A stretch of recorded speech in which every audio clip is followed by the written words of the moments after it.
The officers smirked as they watched a well-dressed black man kneel beside an elderly white woman's stalled car, assuming it was a scam. What they didn't realize, what none of them did, was that they were interrupting a federal sting operation in real time. And the man they mocked? He was the one who sent in the wire. The sun hung high over Maplewood Lane, casting long shadows over neatly trimmed hedges and quiet driveways. Birds chirped from telephone wires as sprinklers ticked rhythmically in front yards. It was the kind of neighborhood where things didn't happen, at least not things worth remembering. Which is why the sight of a black man in a navy blue suit kneeling beside an elderly white woman's broken-down sedan drew attention. His jacket was folded neatly over the open trunk, sleeves rolled up, hands smudged with grease as he examined a loose serpentine belt. The woman stood nearby, hand shielding her eyes from the sun, watching him with a mix of curiosity and gratitude. A patrol cruiser slowed to a crawl. Inside, Officers Dane and Riley exchanged a knowing look. "You seeing this?" Riley muttered. Dane grinned. "Yep, hustle in broad daylight. Bold move." Riley flicked on the indicator and eased the cruiser to the curb. "Let's make sure Grandma's not getting fleeced." The two stepped out, sunglasses catching the sun like mirrors. The man looked up, calmly wiped his hands with a rag from the trunk, and stood. He was tall, mid-30s, clean-shaven, composed. Too composed, Dane thought. "Afternoon, gentlemen," the man said. Riley ignored the greeting. "Ma'am, is everything all right here?" The woman nodded, surprised by the tone. "Yes, just a bit of car trouble. This nice man offered to help." Dane tilted his head toward the man. "You from around here?" "No," he replied, voice calm. "Just passing through." Riley took a step closer. "Mind if we see some ID?" The man arched an eyebrow but didn't flinch. "Is there a reason?" "We've had reports of suspicious individuals in the area," Riley lied. "Just want to be safe." The woman blinked. "Officers, he's not doing anything wrong. I asked for his help." Riley cut her off gently but firmly. "We understand, ma'am. But these things can go sideways. Best to be cautious." Dane's hand rested lightly near his belt, more gesture than threat, but it was noticed. The man sighed softly and reached for his back pocket. "Of course, but I'd recommend calling your supervisor before we go any further." That caught them off guard. Dane scoffed. "And why's that?" The man didn't answer immediately. Instead, he met their eyes with a stillness that unnerved them. Then he said, plainly, "Because you're about 10 seconds away from stepping into something much bigger than you think." For a moment, the chirp of birds and the hum of cicadas were the only sounds on the street. Riley shifted uneasily. And the woman, who had been watching it all, suddenly realized this wasn't just about a stalled car. Not at all. The silence between them stretched long and taut. The black man remained still, posture upright, his hands loose at his sides. His voice was smooth as polished glass. "I'm just helping her," he said simply, nodding toward the elderly woman. She smiled politely, still standing beside the open hood. "He noticed my car overheating and offered to take a look. I was grateful. AAA said it would be over an hour." But Officer Riley's eyes didn't leave the man's face. "What do you really do for a living, sir?" The question wasn't curiosity. It was challenge, dressed in a badge and blue polyester. "I'm in logistics," the man replied coolly. "Independent contractor." Dane narrowed his gaze. "Got ID?" He nodded. "Of course. In my jacket, on the trunk. May I?" Riley didn't answer. Instead, he spoke into his shoulder mic, voice clipped. "Dispatch, we've got a possible loitering situation on Maplewood Lane. African-American male, late 30s, unknown intent, interacting with elderly female. Requesting backup." The words fell like acid on the street. A young mother across the road froze mid-stride with her stroller. A jogger la suba valt egi setara. Curtains twitched in nearby windows. A child's basketball rolled lazily into the gutter and stayed there. The elderly woman's brows drew together. "Excuse me, officer, but there's no loitering." He's helping me. He's been nothing but polite." Neither officer turned to acknowledge her. Riley took a half-step forward, subtly boxing the man in between the trunk and their presence. "Sir, I'm going to need you to stay right where you are." "I haven't moved," the man said evenly. "And I won't. Unless it's to hand you my ID." Dane finally reached over and picked up the neatly folded suit jacket, patting it down until he found the wallet. He opened it, scanned the license, then stopped. He looked again. Something shifted in his eyes, but whatever it was, he didn't share it. Instead, he tucked the wallet back in the pocket and rested it on the trunk like it was contaminated. "Dispatch, cancel that backup," Riley muttered reluctantly. "We'll handle it." Still, the tension didn't ease. The woman stepped forward, hands clasped in front of her chest. "Officers, this doesn't feel right. You're treating this man like he's done something wrong. He hasn't. I don't like this." Riley gave a tight smile without warmth. "Thank you, ma'am. We're just doing our job." "No," she said softly, voice wavering now. "No, I don't think you are." The man turned to her, gave a faint nod of thanks, then looked back at the officers, calm as ever. "You have what you need?" he asked. Neither answered. But the damage had already been done. Around them, the quiet street had changed. What had started as help under the sun now simmered in suspicion. And something just beneath it neither cop dared name. Officer Riley took a step closer, his hand brushing the cuff of his holster, the tension in his body coiled like a spring. "I'm going to have to pat you down," he said, eyes hard, voice clipped. The man didn't flinch. Slowly, he raised his hands, not in fear, but like someone familiar with protocol. Calm. Controlled. "You might want to stand back," he said evenly, "and call your supervisor." Dane scoffed. "Why? Because you've got a nice watch and a good tailor?" Riley's smirk returned. "Look, we've been more than patient. Now turn around." The man didn't move. Instead, he lowered his hands slowly, deliberately. "I'm with the Federal Task Force," he said, his voice now firm, edged with quiet authority. "Special Operations Division." The silence that followed was not peaceful. Dane blinked, confused. Riley tilted his head, clearly waiting for a punchline. Then Dane burst out laughing. "Oh, really? Task Force? What is this, an episode of NCIS?" The man didn't laugh. He reached into his inside pocket, slow, practiced, and pulled out a slim black leather case. He held it open in the sunlight. Riley squinted at the badge. The gold crest, the embedded microchip, the federal seal, the nameplate, and then his own reflection, staring back from the badge's surface. His smirk faltered. "I'd prefer not to be made a spectacle of," the man continued, snapping the case shut with quiet finality.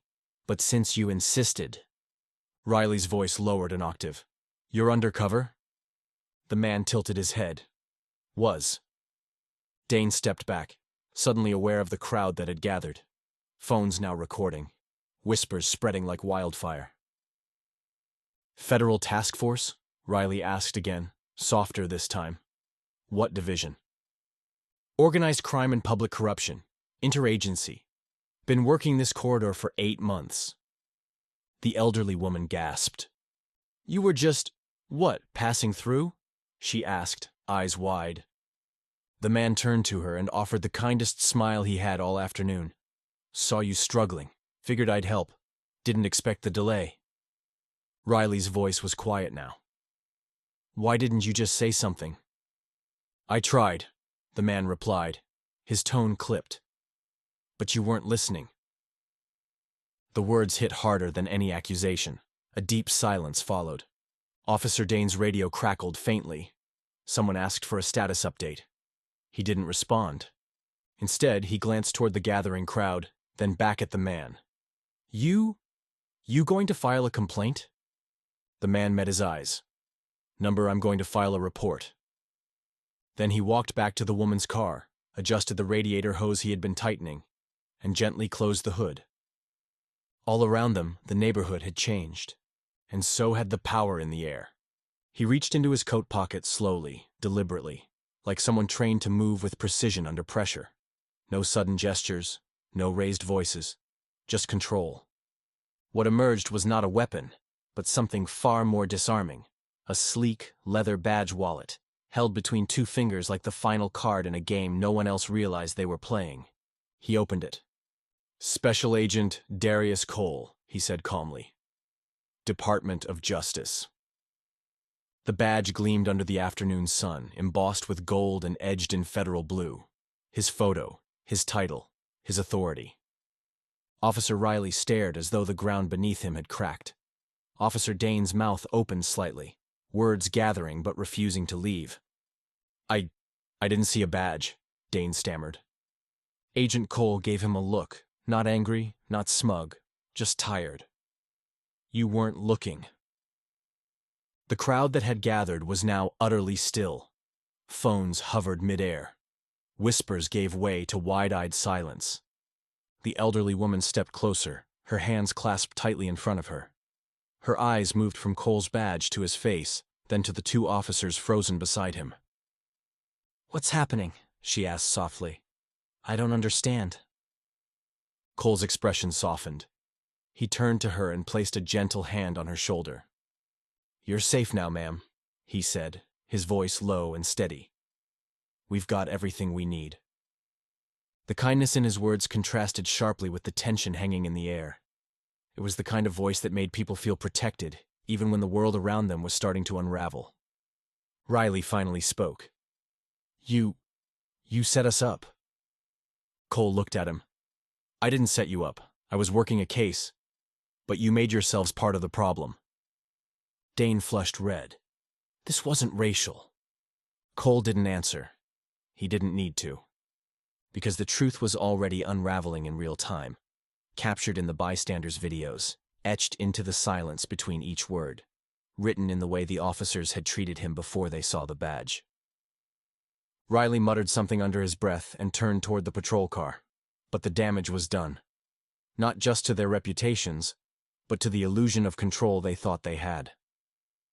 Agent Cole looked at the woman again. "If anyone contacts you about today, you can refer them to the Department of Justice. They'll know the file." She nodded slowly, still processing. "Thank you, young man," she said, her voice trembling. Cole gave a small smile. "Any time." Then he turned and walked away, past the officers, past the silent crowd, leaving behind not just the echo of authority, but the unmistakable truth of what happens when judgment comes before understanding. Agent Cole didn't raise his voice. He didn't have to. The moment the words left his mouth, the entire street shifted. The wire was hot. Officer Riley blinked. "What?" Cole pointed discreetly to the tiny mic clipped under the lapel of his suit jacket. Barely visible, but unmistakable. "I was mid-conversation," he said. "She's been unknowingly moving information for a group laundering money through a retirement nonprofit. Her contact was supposed to circle back in 20 minutes. You pulled up at 18. Officer Dane looked around nervously. You were using her?" "No," Cole said firmly. "We were protecting her. She didn't know who she was involved with.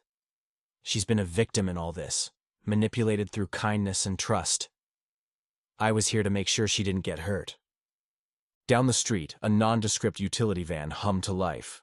Its tinted window cracked open just enough to reveal a long-range listening dish being pulled back inside. Another agent stepped out, a hand to his earpiece, nodding toward Cole. "We got everything," the agent called. "Audio's clean. Operations confirmed. We're good to roll." Cole gave a slight nod in return, then turned back to the two officers. "You walked into a live sting," he said, his voice cool now. "Your assumptions almost blew months of undercover work." The weight of that landed like a brick. Riley's jaw tightened. Dane couldn't meet his eyes. Cole continued. "You saw a black man in a suit helping an elderly white woman on the side of the road. That's all it took for suspicion. Not the situation, not the context, just the image." Neither officer said a word. The crowd behind them was still watching, still filming. The silence had become heavier than any siren. The elderly woman looked shaken. I didn't know. About the nonprofit. I thought it was just for helping people. You weren't supposed to know, Cole said gently. You were being used as a go-between. They thought you were invisible.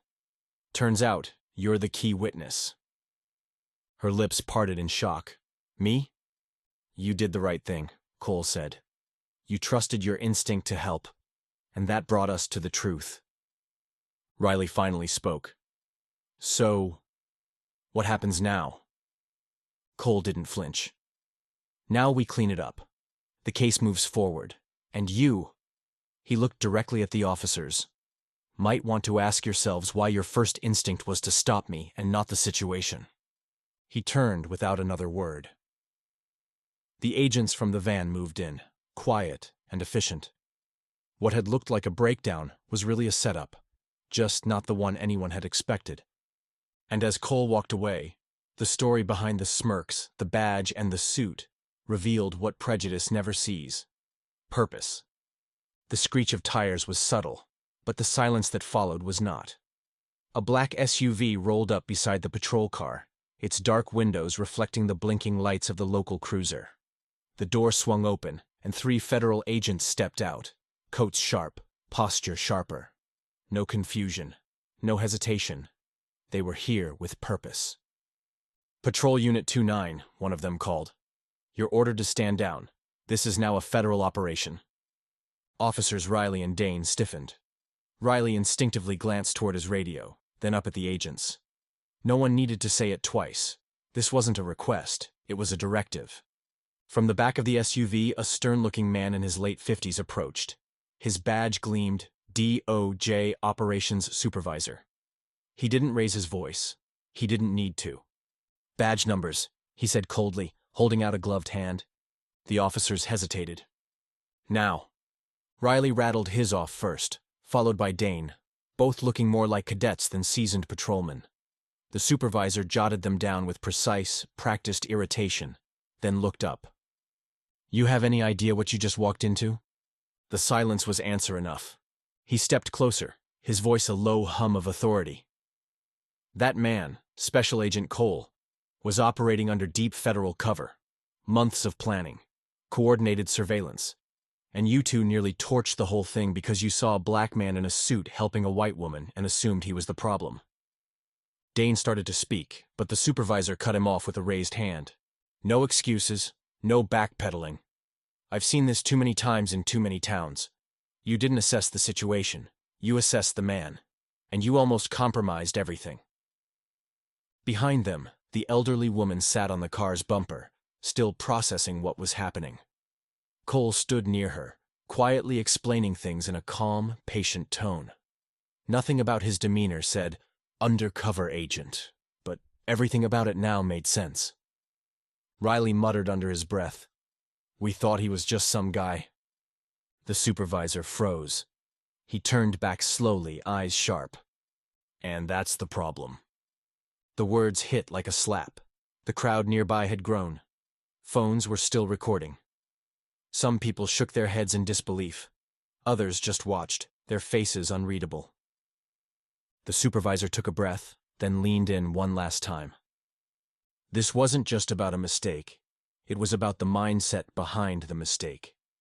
If your first instinct is suspicion instead of service, then maybe the uniform doesn't belong to you. With that, he turned and walked away. Riley and Dane stood there, exposed not just in failure, but in something deeper. The quiet daily bias they never thought would be spotlighted, until the badge they couldn't see changed everything. The sun had begun to dip behind the rooftops, casting long shadows across the quiet street. The elderly woman had been gently escorted into a secure vehicle, her expression a mix of confusion and quiet awe. She had no idea that the flat tire was never just a flat tire, that the man who'd crouched beside her car wasn't just kind, but calculated, brave, and on a mission far bigger than either of them. The scene had cleared, but not the tension. Officers Riley and Dane stood beside their cruiser, arms crossed tightly over their chests, not out of defiance, but discomfort. Their authority, once assumed, now felt paper-thin. Special Agent Darius Cole walked past them with measured steps. He didn't gloat. He didn't need to. Every move he made was deliberate, every word weighed. And just as he passed them, he stopped. Not to rebuke, not to embarrass, but to leave something heavier. "Next time," he said, not turning his head, "try asking before assuming." The words weren't loud. They didn't need to be. They hung in the air like smoke, quiet, choking, impossible to ignore. Then he walked away. Riley shifted on his feet. Dane said nothing, eyes fixed on the concrete. For the first time all day their radios were silent. No smirks now, no chuckles. Just the slow, sinking realization that they hadn't just interfered. They'd revealed themselves. That night someone leaked the dashcam footage. It wasn't the usual grainy clip of a high-speed chase or dramatic arrest. It was slower, quieter, more unsettling. Viewers saw a black man in a suit kneeling beside an elderly woman. Then they saw two officers approach, smirking, dismissive. They heard the tone, the suspicion, the thinly veiled contempt. Then came the shift. The calm voice, the phrase, "Federal Task Force," the badge, the silence. By morning, it was everywhere. Headlines, hashtags, morning shows.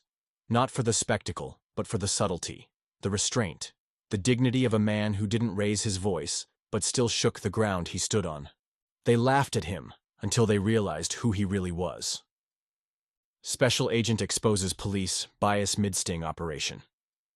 He was helping an elderly woman. They saw a threat. And perhaps most striking of all, a single screenshot. Cole standing tall, the officers pale and speechless. The woman looking up at him with a dawning understanding. In a world obsessed with noise, it wasn't anger that cut deepest. It was grace, precision, presence. Agent Cole had left the scene hours before. But the lesson? That stayed behind, echoing louder than any siren.